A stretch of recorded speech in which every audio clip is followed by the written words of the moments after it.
সেটেলমেন্টের ওখানে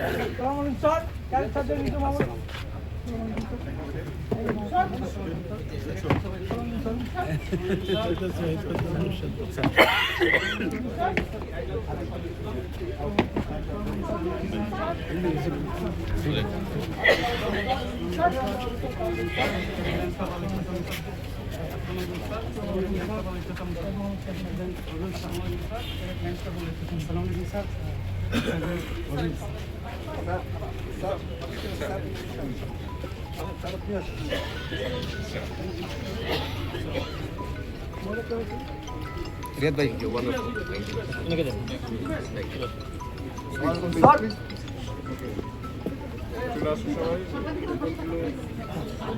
এটা আমাদের নাবিক সহ জেলে সবারই লাগতো, বাট বিশেষ করে যারা ওয়েদার নির্ভর কার্যক্রম করেন তাদের জন্য সবচেয়ে বেশি লাগে।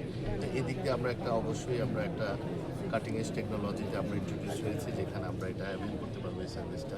এছাড়াও বিভিন্ন ধরনের তথ্য উপাত্ত যেগুলো আগে আমাদেরকে শুধু নিয়ে যেত, এখন আমরা আবার গ্রহণ করার একটা সুযোগ এসেছে।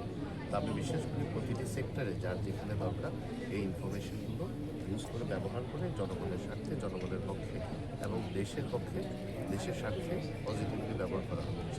ব্লু ইকোনমি যে বাংলাদেশ আপনারা সবাই বলেন, আমরা সবাই বলেন, ডেভেলপমেন্টে এই রাজ্যের ফাউন্ডেশন থাকবে অবশ্যই। এই যে আমি শুরুতেই বললাম, আমাদের ব্লু ইকোনমি বলতে আপনি যত কিছুই বলেন, আপনি স্থল ফিশিং থেকে নিয়ে ইনফ্যাক্ট ল্যান্ড এক্সপ্যানশনও যদি আপনি বর্ডার এক্সপ্যানশনও যদি বলেন, you seen countries like UAE expanding into the ocean.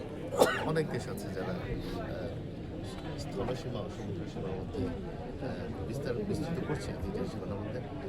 এগুলো সহ যারা আমাদের নাবিক আছে, যারা আমাদের পণ্যবাহী জাহাজগুলো এখানে যাতায়াত করে, আমাদের বিশেষ করে জেলে এবং যারা আমাদের অটোমেটেড ফিশিংয়ের জড়িত অর্থাৎ ট্রলার যারা ব্যবহার করছে, সবার জন্যই এই তথ্যপত্রগুলো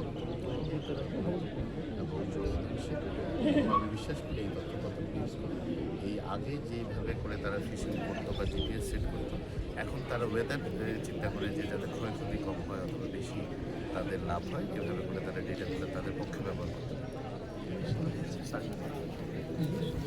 একটু খবর নিয়ে বিশেষ করে এটা করে নিয়ে থাকে।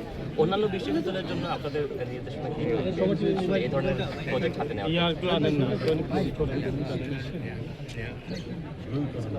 শোয়েব ভাই বসে যান।